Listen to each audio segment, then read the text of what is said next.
Good evening, everybody, and welcome to another edition of the Guys Who Stare at Stats. I'm Cade Kennedy alongside Connor Gray, and Connor, it is an interesting, you can almost see both of us on this one camera. We got new cameras, as you can tell. Maybe not. I don't know if you can tell or not. We can tell. Yep. They're about 4 times the size of our old cameras. And maybe this time they won't die on us. Well, they shouldn't. Hopefully not. But we have an exciting show tonight. We've got a lot to talk about. Number one, starting with these guys, the Kansas Jayhawks getting a national championship, their 4th NCAA title, 6th overall title, depending on who you are. And, I mean, just a big time win for the Jayhawks, knocking out North Carolina 72-69. And then we also have opening day. It's around the corner, folks. 2 days away until baseball is officially back. MLB baseball, that is, not college baseball. It's been rolling for a while.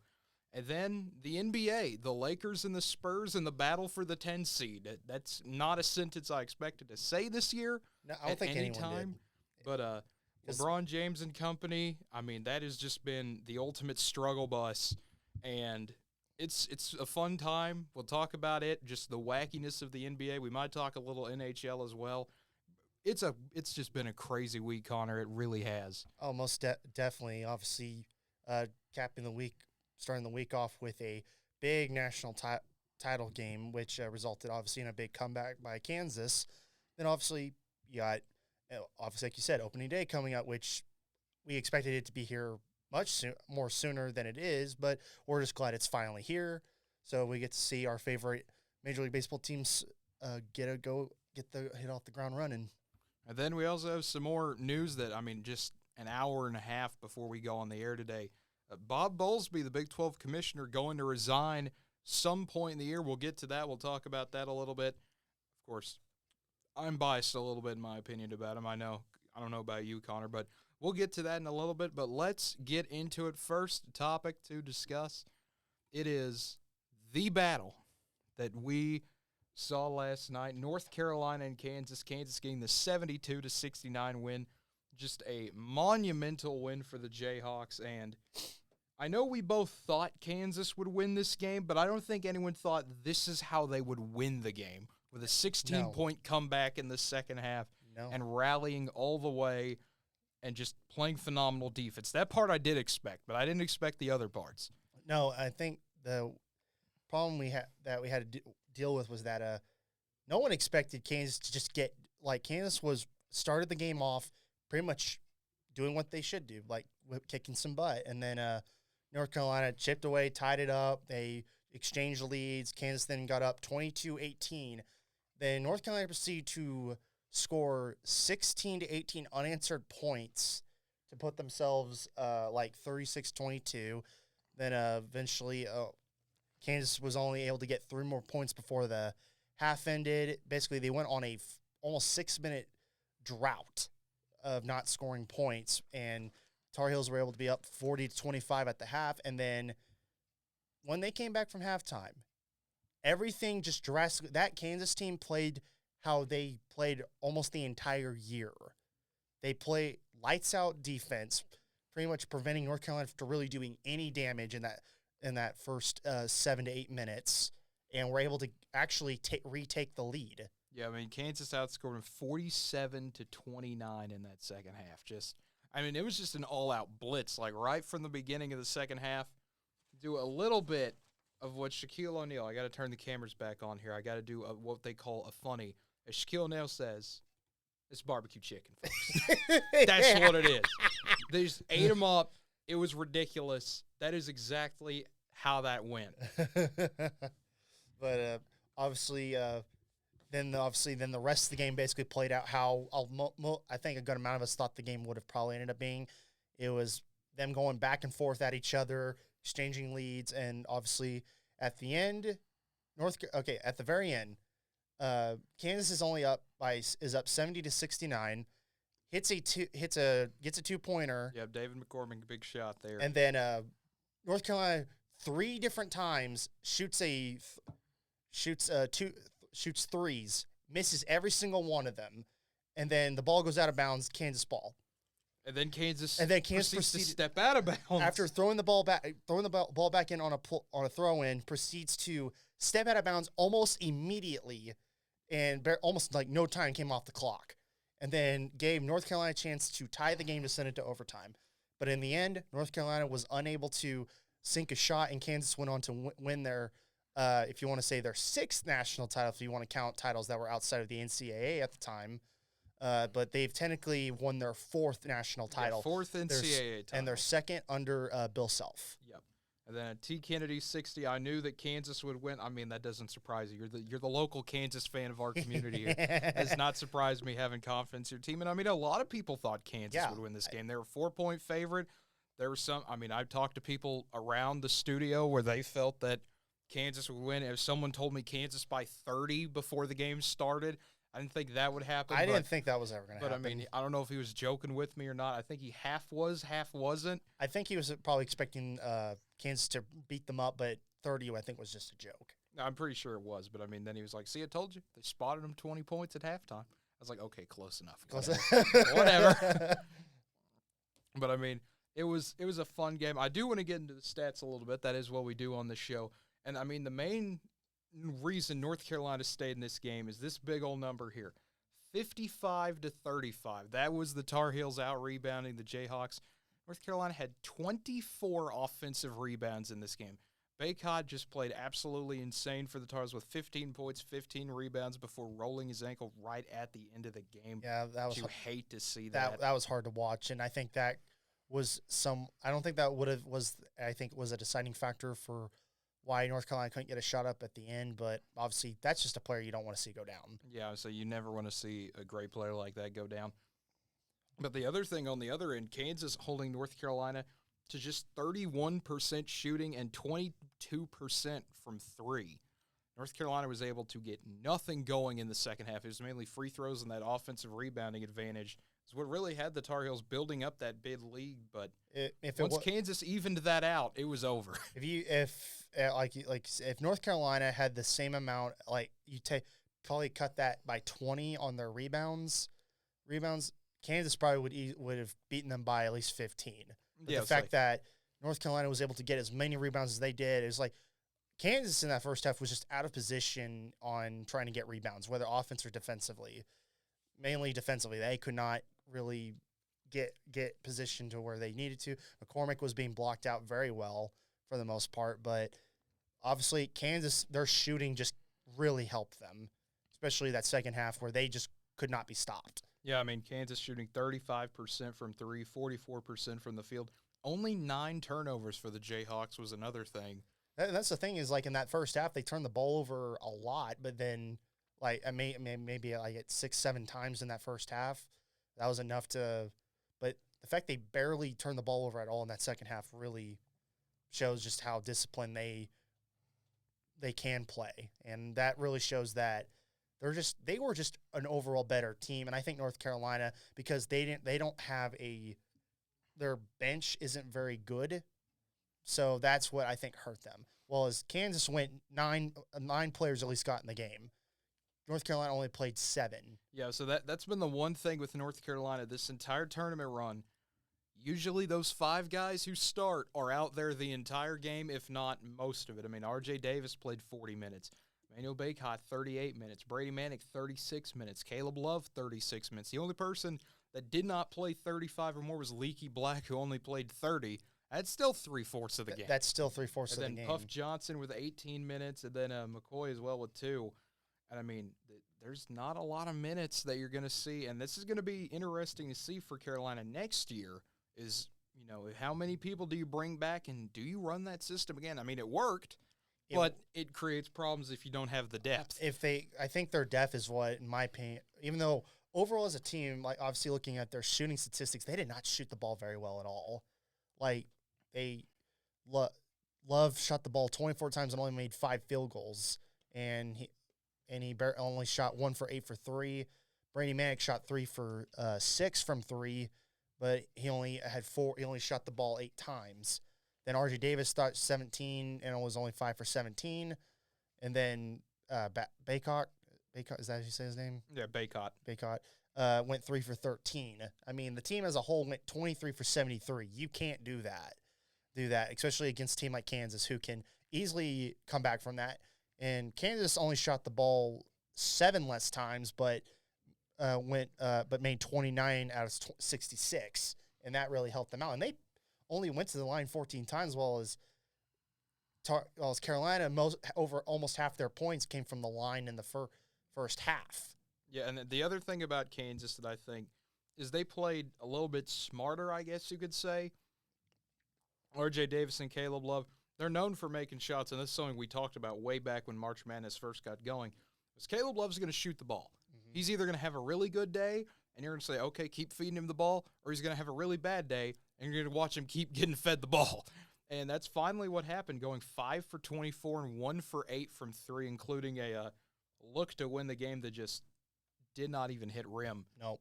And it's like I think he only made 1 or 2 field goals in that second half. The others were in the first half, and when they were on that run where they were just hitting everything and also getting sent to the line. Yeah. But also it's just like Kansas in that second half played more aggressive offense and defense. Their defense especially very disciplined. They didn't commit as many fouls despite being as aggressive as they were. They forced Carolina to turn. I will say those refs let them play almost that entire game. They hardly called a lot of fouls. Yeah, 29 combined fouls, and I mean, we had been seeing games where it was usually in the 30s or 40s. So, yeah, I mean, only 13 total fouls on North Carolina, only 16 total on Kansas, and not a whole lot of people in foul trouble, which, I mean, you always like to see. But I do want to talk about a little bit more Remy Martin, just a phenomenal game for him. The only guy, it felt like, in the arena that could shoot threes, going 4 for 6 from deep. I mean, the transfer from Arizona State, people have been saying, when is this guy going to make some noise? If you haven't been watching Kansas, you've probably been thinking that. If you're a Jayhawk fan, you're saying, okay, he's there. You just got to pay attention to him, and he had his night to shine. Mm-hmm. Went 4 for 6 from three, and 14 points. Hit threes when it mattered. The guy off the bench for Kansas, and I mean, just phenomenal performance by him. I mean, despite being the bench guy, he outscores almost nearly any North Carolina player except Emmanuel Baycott. Mm-hmm. Caleb Love and Baycott. Yeah, so that just great game for Kansas, and now the offseason begins. Yep. And I mean, we've already got conference realignment news. I mean, you got Mount St. Mary moving from the Northeastern Conference to the MAAC. You've got Bryant moving to a new conference as well.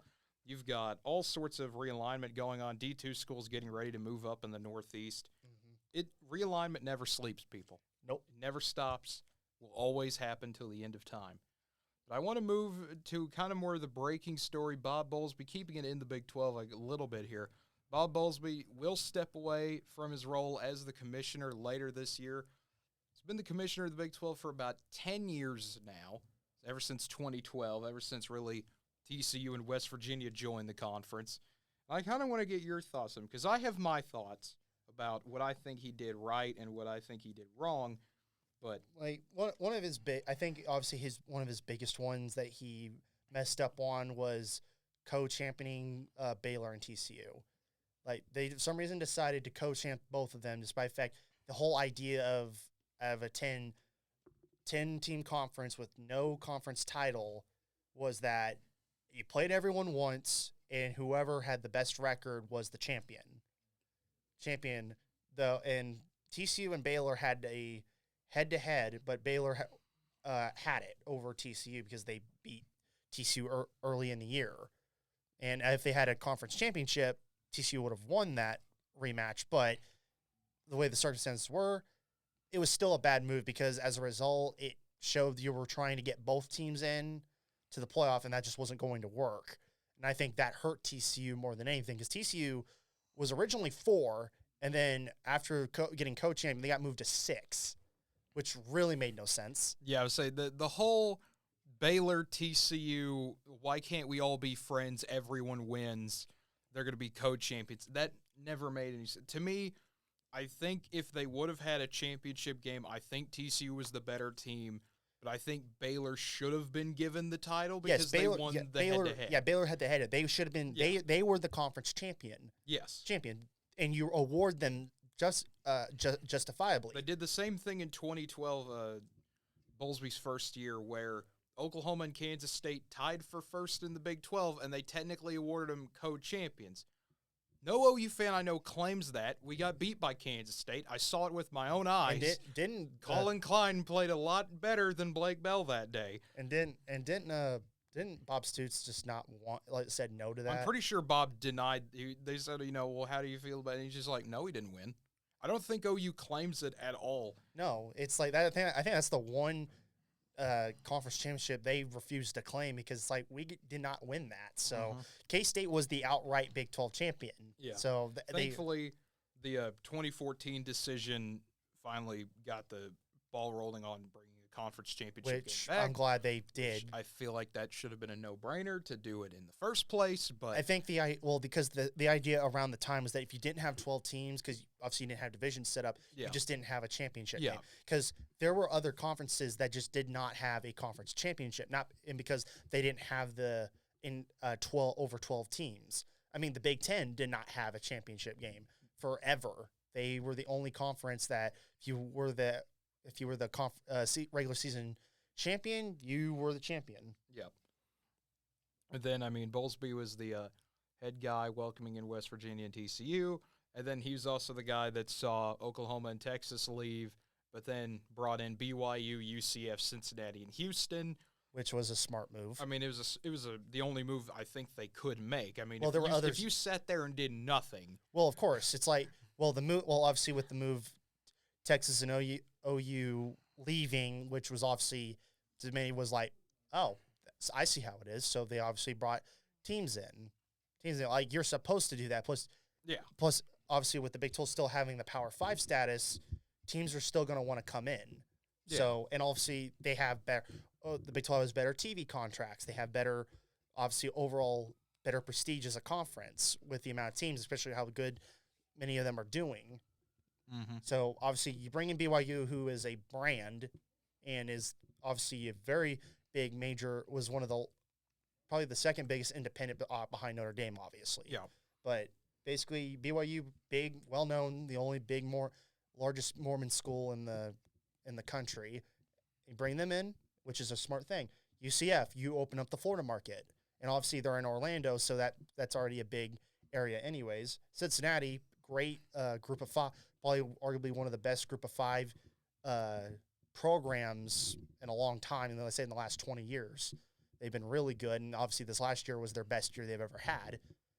And Houston, you still keep a team in Texas. You replace the Texas team with another one. And plus, Houston was always on the radar for the Big 12 to pick up. Yeah, so Houston, there have been rumors about Houston joining the Big 12 for like a decade. Yeah, ever since the original realignment of Colorado and Nebraska leaving, which sparked realignment discussions and everything, mostly. Yeah.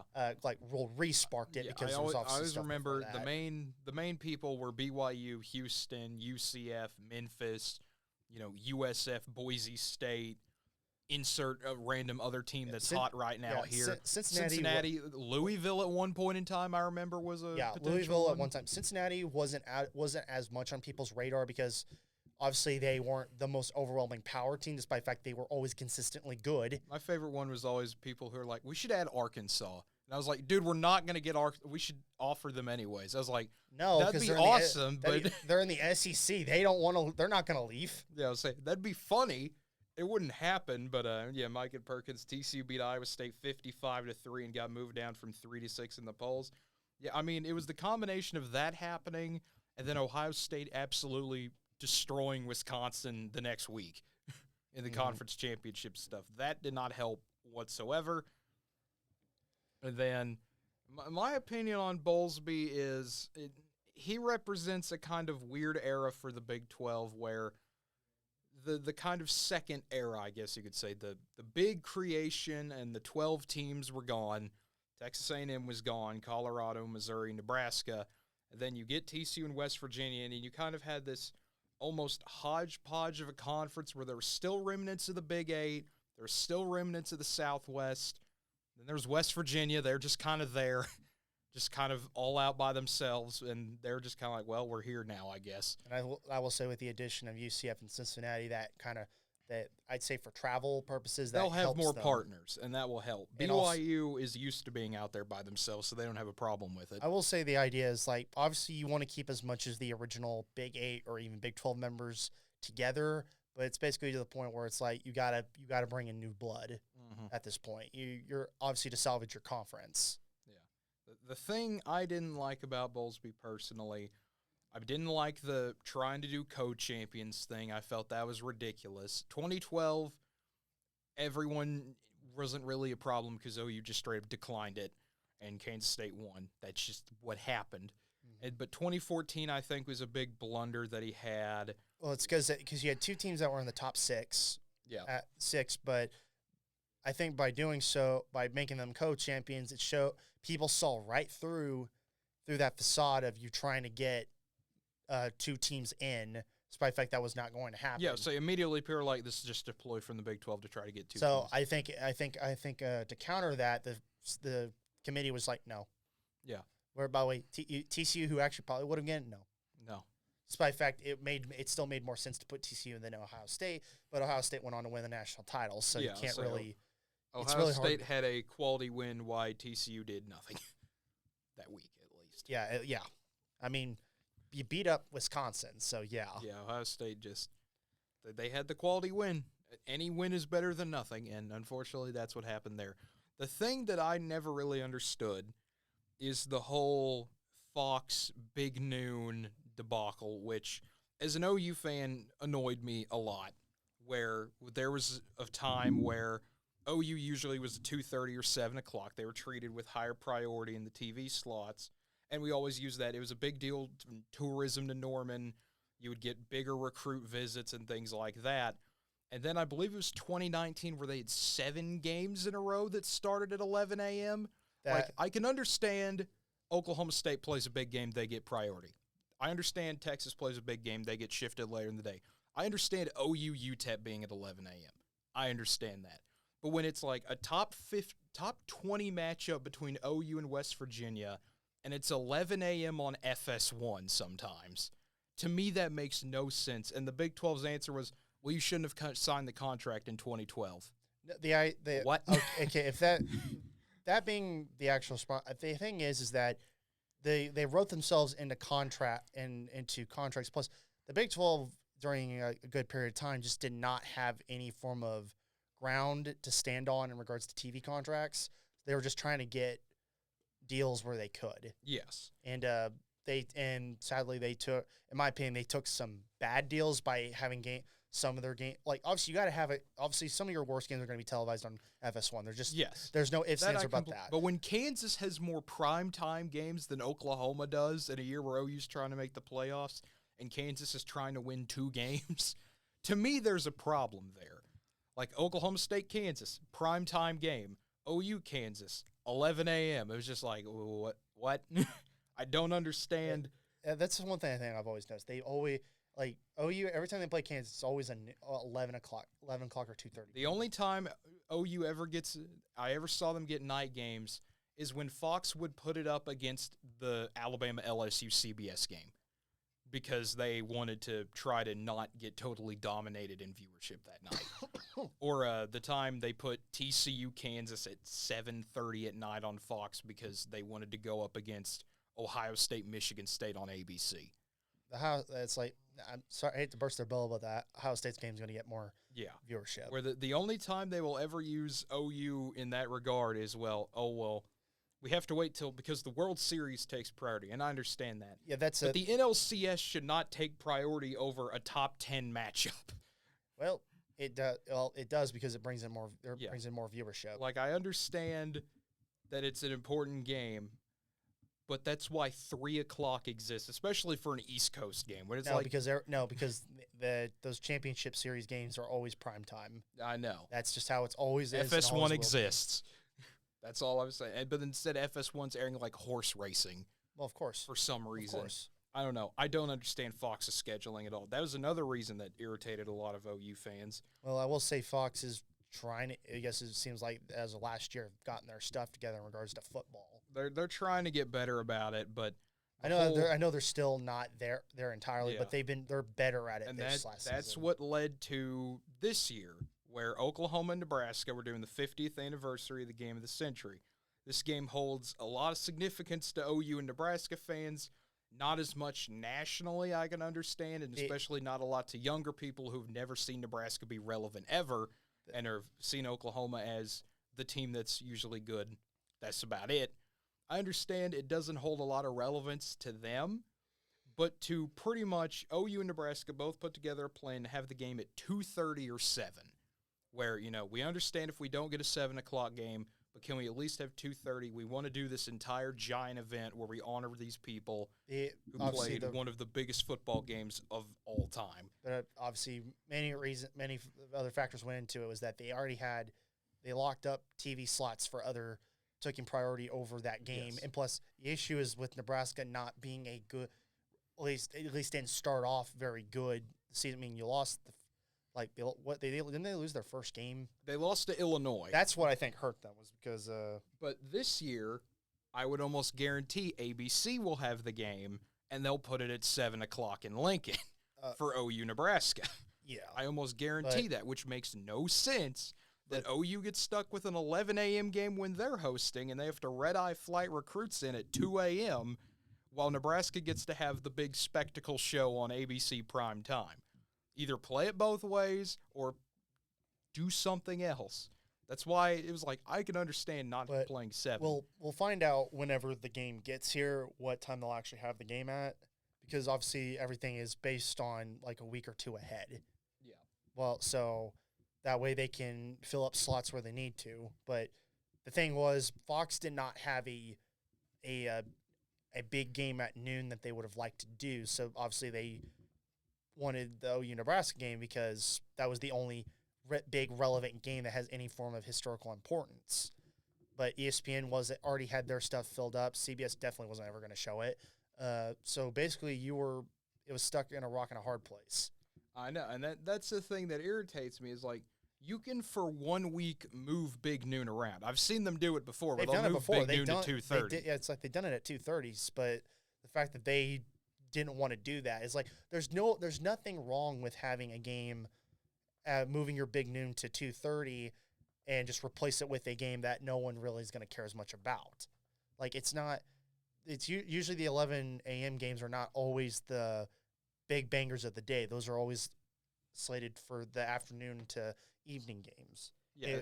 And if the morning game happened to feature a top 15 opponent, top 15 opponents that just ends up being a really good game, then it just happens to be a good game. Yeah. But a lot of time those are usually favored for the afternoon or evening.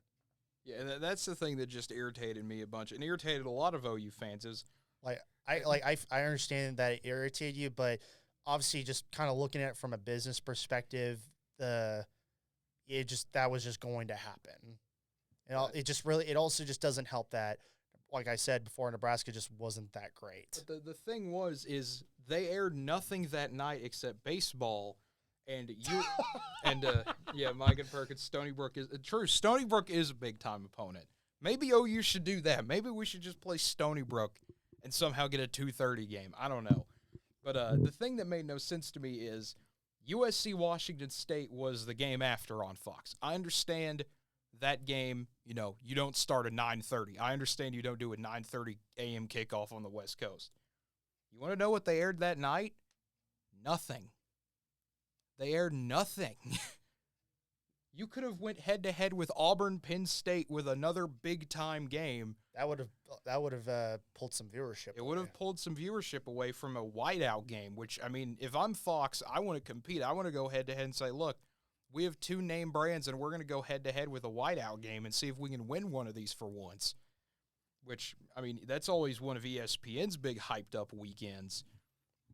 And so to me, it made no sense why they did that, but I don't know. And that was another thing that made a lot of OU fans mad, where basically you have your commissioner who's supposed to fight for you in these contracts say, well, shouldn't have signed the deal. It's like, okay, fine, we'll leave. That's not a main reason why you're leaving. I was like, the other main reason is money. That's a big reason, getting paid almost twice as much in the next 10 years from 2025 to 2035 when the contract goes in, where the SEC payout is 100-something million and to distribute to all their schools, and the Big 12 payouts 50-something million. Don't remember the exact numbers on that. Where we're going to see kind of this culmination, I think, towards the SEC and the Big 10 versus everybody else is what I think the ultimate end game is. And then you're going to see, I would not be surprised if the Big 10 eventually decided they wanted to start trying to gobble up the ACC, and the SEC tries to do the same thing. That's people's nightmare scenario as we get the rise of these mega conferences, which I don't know if it would happen or not, but in regards to like you talking about money payout with regards to money distribution, the Mercury News has just reported about in regards to money. Obviously, when 2025 rolls around, it's projected that we'll just do the Big 12 and SEC because they have the other conferences on the Power 5. $74.9 million is projected to be distributed among teams. Then the Big 12 is right behind them with $44.3 million. But by 2029, it'll be $117.8 million in regards to distribution per school. And then the Big 12 is behind everybody else with 57.5. Mm-hmm. But that's just projecting based on what they think will happen. That's not guaranteed on anything. It's not guaranteed, but, I mean, if that's what happens, OU will start being able to throw a lot more money around and resources. But I will say for right now, they're lucky that they can do what they can because they're not looking – in regards to financial, they're not doing very well. Yeah, so the university financially is not doing very well. But that's another reason the SEC money helps. They can start putting that money into athletics more and invest it, things like that. Well, it's like, when you're $216 million just in the athletic department alone – I mean, they're throwing money at the athletic department. The problem is they don't have enough. The issue is they've not been using that money very well at all. Yeah, and then they start throwing more money because, my goodness, we gotta do something. But Mike and Berg's Big Ten wants to add a Pac-10 Pac-12 pod, adding USC, UCLA, Stanford, and Cal. That wouldn't surprise me if they tried to add the California teams one day. I think USC's more likely to go independent than join the Big Ten, though. Personally, it's a big if, but I don't think USC will do that. To be honest, I mean, they'd rather? The thing is, they're in a pod, so they don't have to really worry about having to face a lot of Big Ten opponents. Yeah, I'm sure they don't want to play Utah ever again. But obviously, you just basically the thing is that those are AAU schools, like they all have prestigious programs just in regards to their academics and their bunch of research stuff. And obviously USC being a very prestigious school, obviously more well known for their film of arts, but they also have a lot of other great stuff at their university. It does help when you're a private university, but which I never knew until Cade told me like 5 months ago. Yeah, they're private. Yeah, in case you didn't know. Yeah, in case you didn't know, fun fact of the day. USC's a private school. They're also a team I'll root for to go 0-12 this year. But I'm not sure. Like, there's good like that pod of happening, maybe. But then again, I can easily see the Pac-12 somehow still staying together, despite the fact it's not the most stable in regards to a lot of aspects. I mean, obviously, many of the teams you expect to be on top are not on top, and Utah is just running that conference. Yeah, so Utah has a very good shot of winning the Pac-12 this year. And I think they're bringing back most of their guys. They're bringing back just about everything they need to. So I mean, they're just a fun team to watch. We'll talk more about that, obviously, as football season continues to slowly inch its way here. I mean, we're in springtime football right now. We got spring games coming up in a little bit. So we'll get to see how, especially mine and your teams, how they're faring up so far. Yeah, so far I've heard nothing but good things, and I've also heard nothing but good things about baseball. It's finally back, 2 days away. My goodness, we're almost here after months of contemplating whether the MLB would do anything this year. Okay, the fact they put Boston, New York as the opening game, like, gotta get that rivalry going. It's like, I understand. It's like that's a game I would have put in the evening on prime time. Well, they got to show off the defending champs. I guess so. That's the whole reason behind that. You got to show off Atlanta. That's why they get that ESPN2 slot. What are they even showing on ESPN? NBA?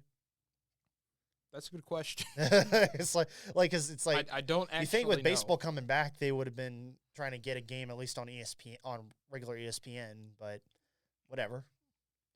It's like I know they'll be airing something. It's like I know Sunday they'll have the primetime game. Yeah, at 7, but still, it's like you think they would have been at least try to get one on regular ESPN, but no, it's whatever. Yeah, then you move into April 8th. You start getting the ESPN Plus game of the day again. Apple TV entering their contract with the MLB. They'll have 2 games of opening weekend that Friday. Sure, make it more unaccessible.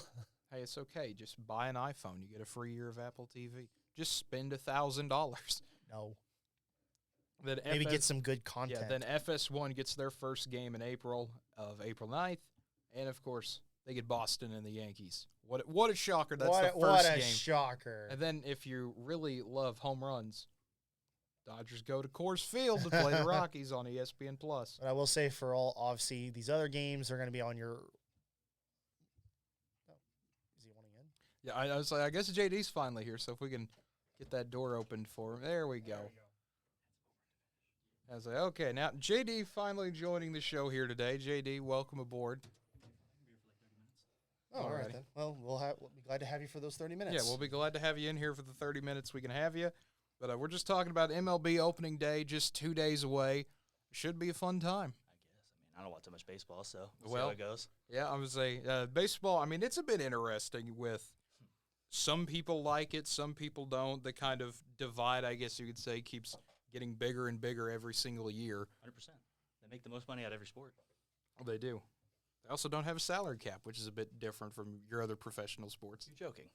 No, they don't. No. They don't have it. All they have in regards to keep teams from having spending a lot of money on their cap is basically a luxury tax, which other teams have the to slap on the wrist. But it doesn't do. But it doesn't do anything because the Dodgers are still grabbing all the best players they can. And the Yankees exist. Isn't there a way just to basically go around that by just writing it off on your taxes at the same time? Probably.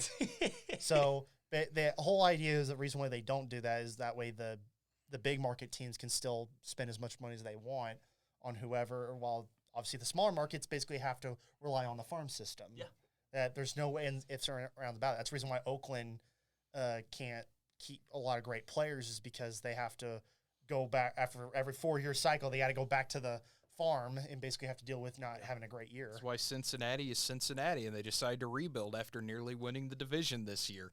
Where there's like, nah, we don't want to spend that extra $30 million. Let's go rebuild. No salary cap. Let's just not do it. Yeah, it's like if baseball had a salary cap, it would. I think all the teams would be exponentially better because it would force teams that they can't fill up their entire roster with all stars. They have to bring in new talent.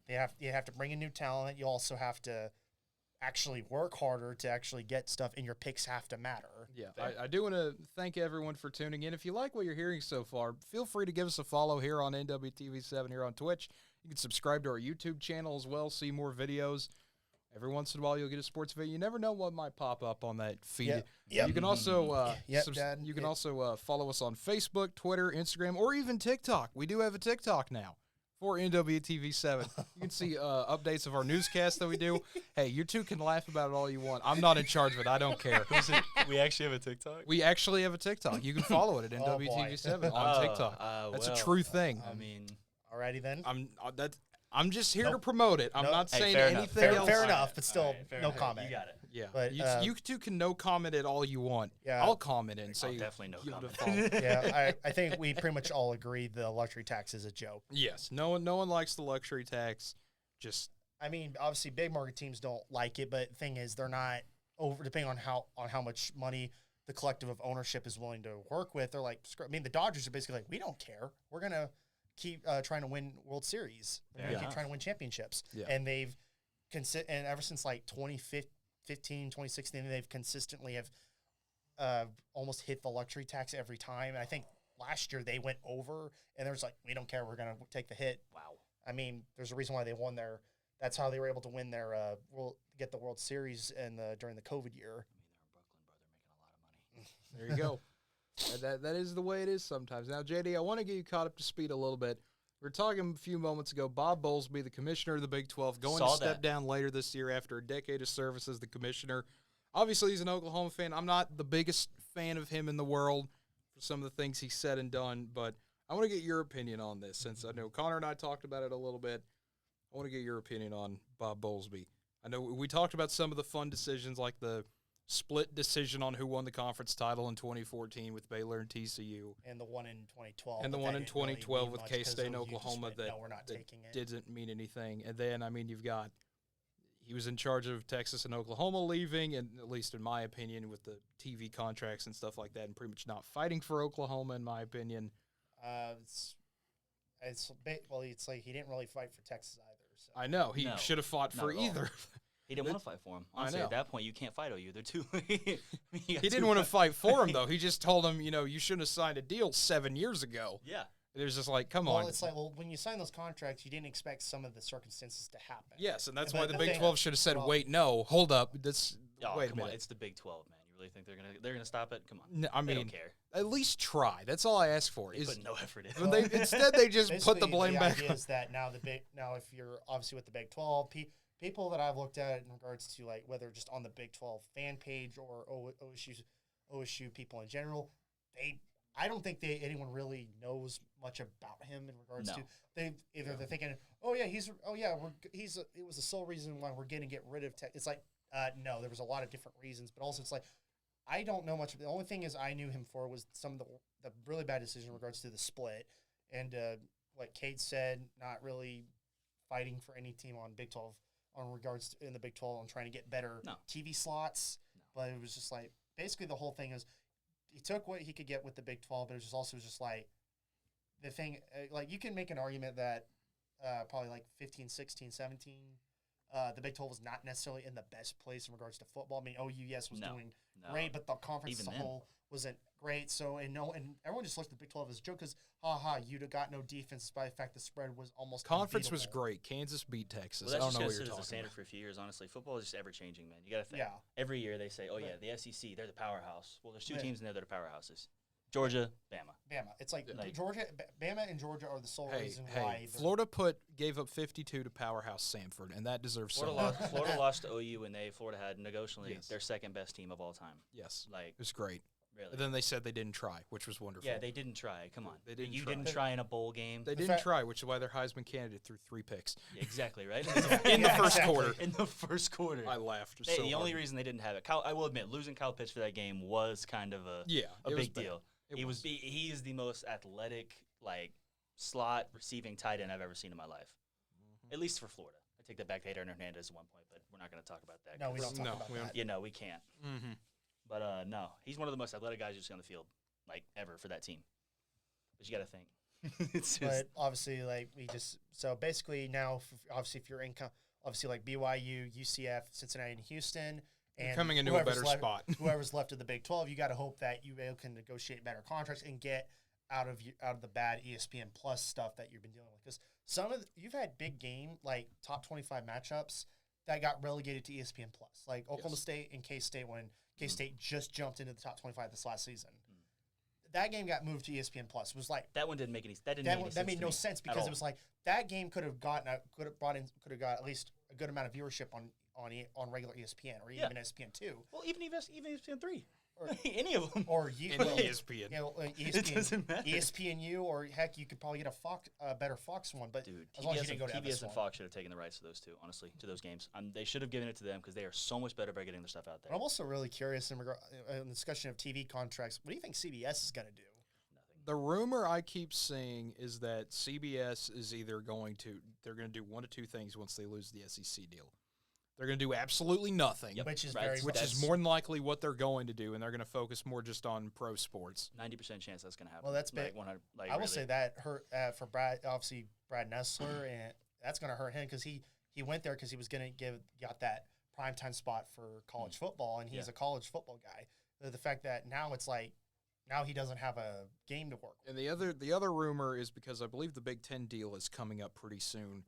There's a rumor that, the Big Ten might look at NBC and CBS instead of partnering with Fox and ESPN. That makes sense. They might give their ESPN games to CBS or NBC instead, so they would be the first, not controlled by ESPN network in a way. They would be free from ESPN, which Did I say TBS earlier? You did say TBS. Isn't that that's what? I mean, that's what NBA games they're were owned on. that was TNT. Yeah, I mean, they are. there were games on FX 10 years ago. So I mean, all of these are owned by the same company. If you think about it, almost all. Almost, but it's like obviously now, that's a viable option because now you have two networks that Big Ten can work with. Mm-hmm.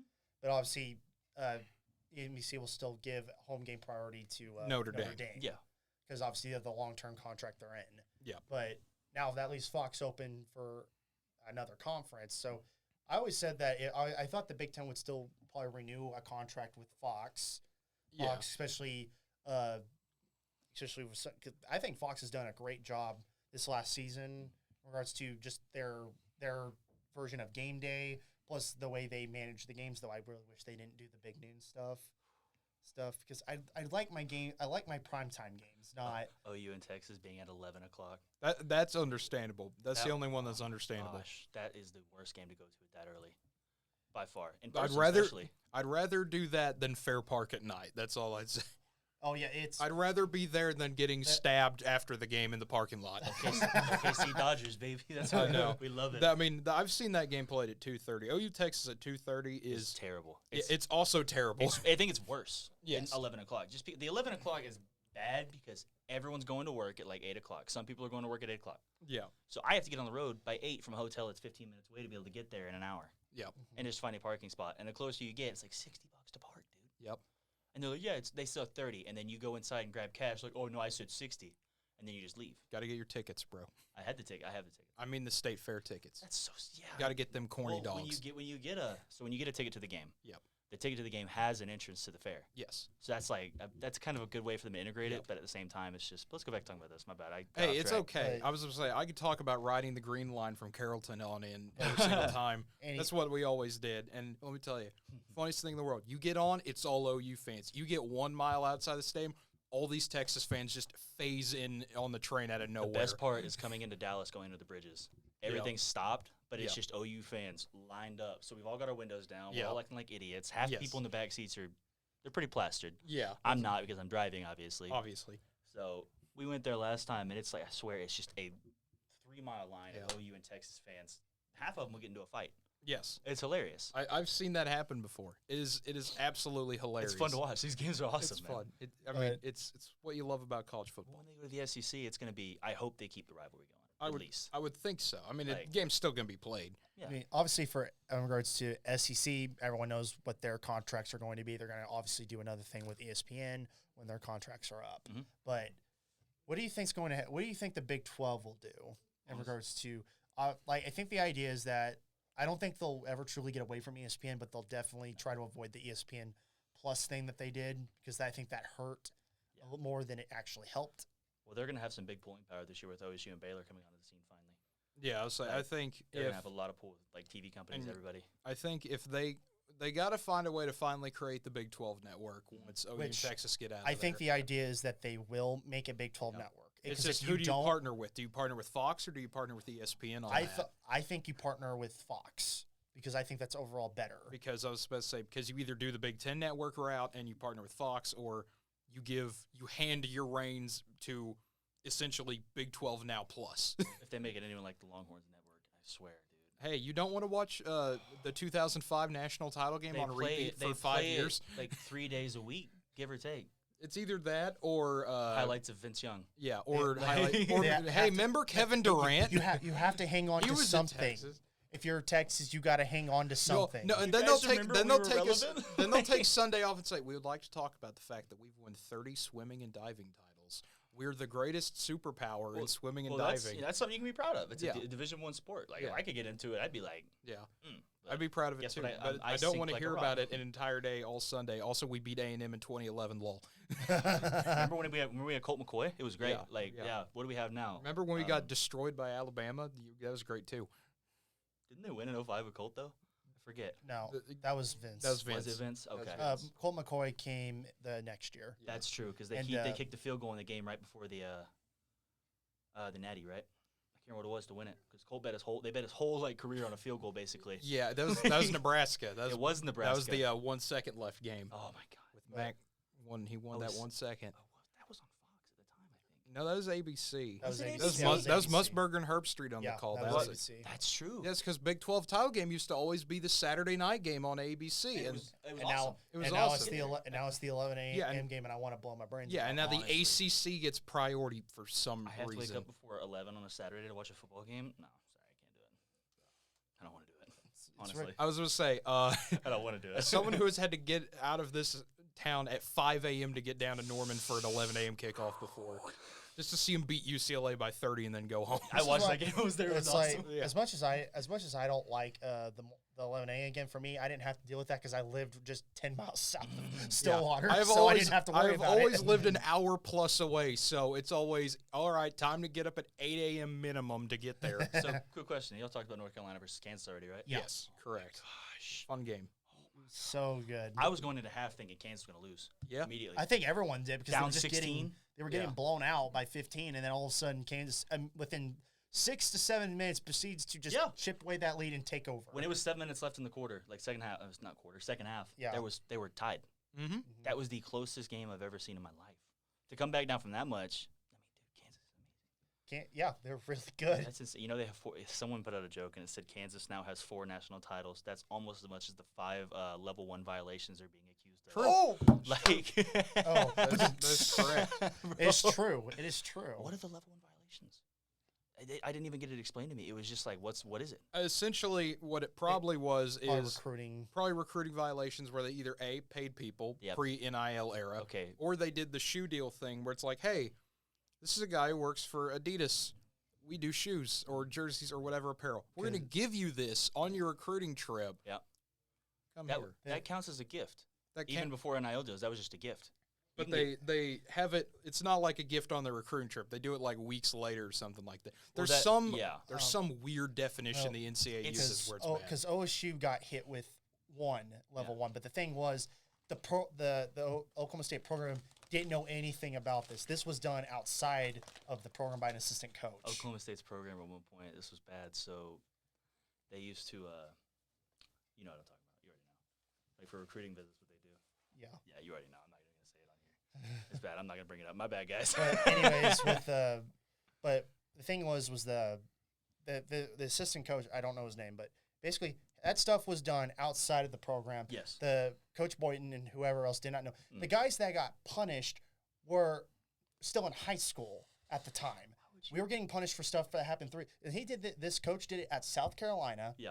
And when he was brought on, I think by either this was under Ford or not under Underwood, but Boynton didn't keep the guy. Yeah. So he was gone from the program outright, but yet OSU got punished for it for just working with the and basically saying we were not responsible for we didn't get any benefit out of this. That's why you never cooperate with the NCAA. The NCAA most of the time is exactly like the NFL, and they're like on the rules. Got to spin the wheel. But now it's like, but you have a program like LSU committed much worse, in fact, which they're actually going to get punished for. They are maybe. Well, as Kansas still has yet to get punished for it. I'm talking about football one day. They will. And North Carolina also got in trouble with several violations, but yet managed to avoid North Carolina also entirely. While we're talking about it, let's not forget North Carolina legitimately had fake classes where they would just send their athletes to it and be like, all right, take Swahili. And they'd write, like, there's legitimate documented evidence. Like, they would just have to write 2 paragraphs and they'd give them a 100 because you can't fail them. No. You're not failing the best player on the team. You got to do that. You got to think at a lot of big schools, that's kind of how it is. They don't have fake classes, but they send them into these bullcrap classes. Unless they're actually trying to get their degree. Then they're like. Yeah. Then they try to do stuff. Yeah. Most of them do. You're going to the NBA next year. You don't need education. Most these D1 teams are pretty smart. Like in regards to with OSU, a lot of the guys that the majors that they go into require a lot of work. Yeah. So it's like those guys are actually doing their electrical education. Engineering, anything like that. Yeah. Like really. So, like in many of OSU's football players, they go into a lot of business. Yeah. Stuff. It's like holy cow. Well, OSU is one of the top business schools in the nation. Yeah. You got to say so it's like they're working their butts off, and but when you have some of these schools that are willing to. Because they care about is winning, which I know every school wants to win, but it's like there's a way to do it right and there's a way to do it wrong. Yeah, that's what you're trying to get. There's a morals on this. It's like if the guys that you're recruiting are unable to keep their grades up, there's a problem. That's where your problem is. Wonder where that happens, guys. Geez, I wonder. Yeah. Starts with a Ranger lockdown. Starts with a certain letter of the alphabet. One of them of the 26. Which, it's closer to the end, somewhere in between, right after S. Yeah, something like that. Somewhere. It starts with A and ends with Z. Somewhere in the between there. We're not going to say. We're not going to say anything. For purposes of, we're not saying that on this program. All right, let's keep going. So okay, let's keep going. Yeah. Okay, we've talked about North Carolina, Kansas. We've talked about the MLB. We've talked about Bowlesby stepping away. So can we talk about how Russ airballed a three-pointer and then managed to nail the game winner directly after that? We're getting there. We're talking about it next. NBA standings, looking at it again. There's about 3 or 4 games left for just about everybody at this point. We are insanely close to the end of the regular season, and Miami in the East still just 2 games ahead of Boston, trying to hold on for dear life. Heat continuing to play well. They're rebounding. They've won 4 in a row. They had that struggle for a moment. It looked like Jimmy Butler was going to fight the entire Heat organization at one time. I think he will. He's crazy. He's pretty scrappy, bro. He will. He will do it, absolutely. But Miami playing well. Boston, we just mentioned, 2 games behind them. And then the logjam continues. Milwaukee and Philadelphia both half a game behind. That fight for the 2 spot is going to be insane to watch. Mm-hmm. It really is. And then Chicago and Toronto in a battle of just trying to avoid the play-in. Cleveland lurking around the corner at the 7th spot. I mean, they're just waiting for someone to mess up. I mean, Chicago and Toronto, I mean, you only need to win 1 or 2 more games. You clinch that. You get out of the play-in territory. Atlanta moved back up. Yeah, Atlanta moving up to 8. I swear, for a long period of time, Atlanta was just trying to stay on that 10 spot, and then now they're set where they only have to play the Wasn't Brooklyn out of the playoffs entirely? They were. No, they've always been in the top. They've always 10. been in Atlanta at 8 right now. They've won 5 in a row. Trae Young started to do Trae Young things. And Brooklyn can't get eliminated from the play-in because everyone else has been eliminated. Yeah, neither can Charlotte. They're both guaranteed to be in the play-in. Mm-hmm. Right now, Brooklyn would be the 10 seed, though, having to go to Charlotte, and if they win, they would have to play the loser of Cleveland-Atlanta. Keep in mind the last time Brooklyn played Atlanta, Kevin Durant dropped over 50 points. Yeah. Still lost. Yeah, that's it was fun to watch. It was fun. It was a great duel between him and Trae, but all right, y'all. You got to have at least several people. Thought I'd show up for a little bit. All right. Well, do you want to get through the West real quick? Yeah, let's get through the West, man. We can speed around this. No, you're good. Go through it. Go through it slowly, man. I don't care. Okay. We're good. Chilling. Phoenix locking down the 1 seed, and not only that, the best overall record in the entire NBA with 62 wins already on the season. But Memphis winning the Southwest Division. Been a while since you could say that. Since whenever OKC played them. Yeah, 7 games behind the Suns. Memphis did beat Phoenix the other day, though, without Ja Morant. Grizzlies are 20-2 without Morant this year. They can do whatever they want. Golden State at the 3 spot, 12.5 games out of first, 5.5 behind Memphis. That's not going to change at this point in the year. Dallas a game behind of Dallas has the tiebreaker if they can get back over them. 3 games left for the Mavs, and the same for the Warriors. Well, if you're Dallas, you want that 3 spot. That way you don't have to go up against the Suns in the second round. And I would rather, I don't know about you, but I don't want to play Nikola Jokic. Nope. I don't want that smoke. Nuggets are the 5 seed. They're 2 games behind the Mavs, and the Jazz another half game behind them. The Jazz are just kind of imploding at this point, it feels like. There was a good post I saw somewhere where Donovan Mitchell and Rudy Gobert have a total of 151 passes between them. Trae Young has 152 assists to Clint Capella alone. So just if you look at relationships between guards and their big man and how they're supposed to similarly be, those two really don't communicate, Mitchell and Gobert. No. Which is really weird for a team that's good to be that dysfunctional looking at times. That's something, especially that's not something you want, especially if you go into the playoffs with that kind of lack of communication. That's going to hurt. Yeah, and then there are rumors now that Gobert during the offseason might be moved to the Raptors or the Mavs. There's rumors that they're both interested in that. So offseason never ends. Even in the regular season, the offseason never ends. Well, in the NBA, if he goes to Dallas, I'll be excited. It's like, well, in the NBA, anyone can be traded at any moment. That's true. 100%. It's a job. It's not like you're playing for fun at all. Everyone have to work every second. It's a long season, and basically you have to convince management not to get rid of you, or you basically are like, I don't care, be here anymore. You got to make yourself worth so much that they can't risk losing you at all. Yep.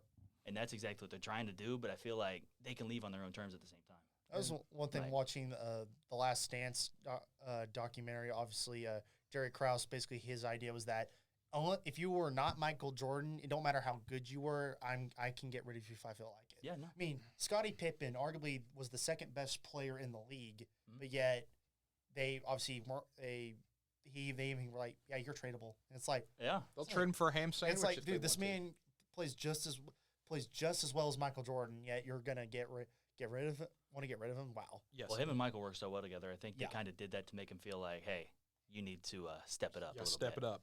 Like, be better than Michael Jordan. They wanted him to take more of a leadership role at the time. But then I think they picked up Steve Kerr, Dennis Rodman. Yep. All these other guys. Dennis Rodman. Rodman, I think, was obviously after they lost Horace Grant after the 94-95 season. They traded Grant to Orlando, right? Yeah, they did. That's true. 94-95 season, they traded him, or he went to he went there free agency. Orlando. And then the 95-96 season, that's when they brought in Dennis Rodman. And Dennis Rodman basically replaced Horace Grant. Yeah. It was an improvement. He did a little more because you had a guy that could rebound like no one else. It's by being 6'7". He's a Hall of Famer with just rebounding alone. And he's a defensive stopper, which is, while Jordan and Pippen could play good defense, they just were not on the same level as Rodman. And Rodman didn't need to score.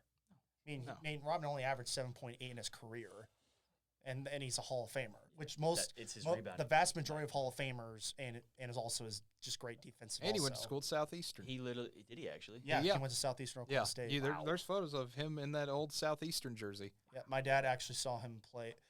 He's like, no one was better than Rodman. I've always said the Southeastern just needs to change their name to the Fighting Dennis Rodmans. How scary is that? That's scary. That's scary. Imagine football. They all get nose rings and tattoos on their football, head. And you're going up against 11 Dennis Rodmans. How would you feel? Well, they have pretty shiny hair, so I'd be pretty freaked out at the time. Obviously, you have the piercing in his nose that punches me. Yeah. Clippers have already. Clippers have clinched the play-in. Minnesota is the 7 seed right now. They're a game and a half behind Utah. They can punch their way into that 6th spot, or even up to 5 if the right things go their way. New Orleans currently at 9, San Antonio at 10, and the Lakers are looking on the outside. They're 2 games behind San Antonio, and it is going to be a race to the finish here. New Orleans has that 3-game advantage. They're more than likely going to get the 9 seed or 10 seed. LeBron's not playing tonight, folks. LeBron will be out. Anthony Davis came back against the Nuggets.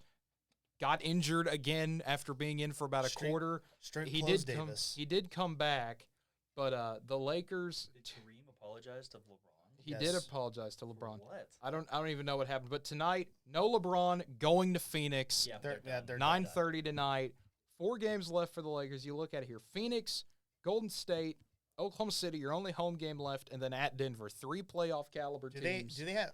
How many times have they beaten San Antonio this year? How many times have they beaten? San Antonio has the tiebreaker. I'll say that. Okay, so if they lose tonight and they lose tonight and they lose Thursday, you can call it done. If San Antonio wins their next game, they're done. Yeah, well, San Antonio, considering the fact that they play Denver tonight.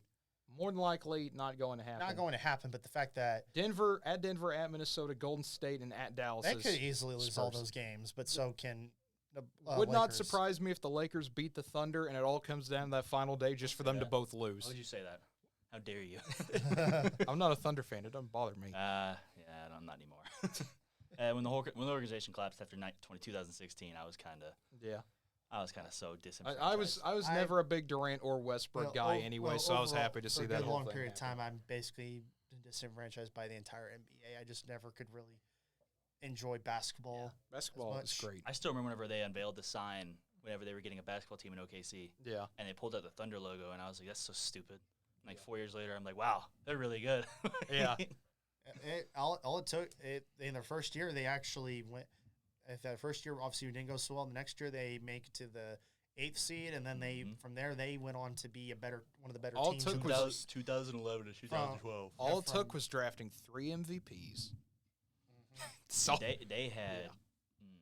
Yeah, let's not talk about it right now. That's gonna make the show extra longer. All right, y'all. All righty. It's been fun. Well, we are about to wrap it up here anyway. Okay. And so it has been a fun show today, a bit of a shorter show. But that is A-OK here. We've gone through just about everything, the MLB, the NBA, college basketball, even college football, unexpected venture in college football. Hey, that's okay though. But basically, like with LeBron, like despite the fact they could still compete for a playoff spot, the fact that LeBron has already given up, it's like, I'm sorry, this man can no longer call himself the greatest of all time if he's just doing this. No. I'm sorry, you can't quit on your team like that. I mean, we can see what the official injury chart says here. I mean, it's something with his ankle. I don't know what exactly it is. He says his ankle, but I'm pretty sure he can still play. I mean, I'm sure he can. It's just one of those. I don't know if he wants to risk it or not. But risk it or it's like, I'm sorry, no, I don't believe he's really in that big of issue. Yeah, I don't know. I don't believe. I'm sorry, I just don't believe it. I've seen enough aggravated injuries in my time where it's like, I understand why he's doing it. I mean, I would like to see him play, but at the same time, I don't think it matters against Phoenix. He could play that game or not. I don't think they win that game regardless. I understand that, but the fact that he hasn't played like the last 3 games, like he showed no signs of really having any form of injury, but all of a sudden it's just like now he's just like, oh, it's my. I think he's just making an excuse. Yeah. Well, that will wrap it up for us tonight. It has been a fun time, Connor, as always. I thank you for all tuning in. I mean, it's been a fun show. It always is a fun show getting to do this, coming here and talk sports. We did have a record high in viewers tonight. I will say that. We did get up to a number we've never gotten to before. So I thank you all for tuning in. For Connor Gray, I'm Cade Kennedy. I will see you sometime in the future. I actually don't know. I was going to say I'll see you Friday, but I don't know if I will see you Friday. But until the next time, have a wonderful night, everybody.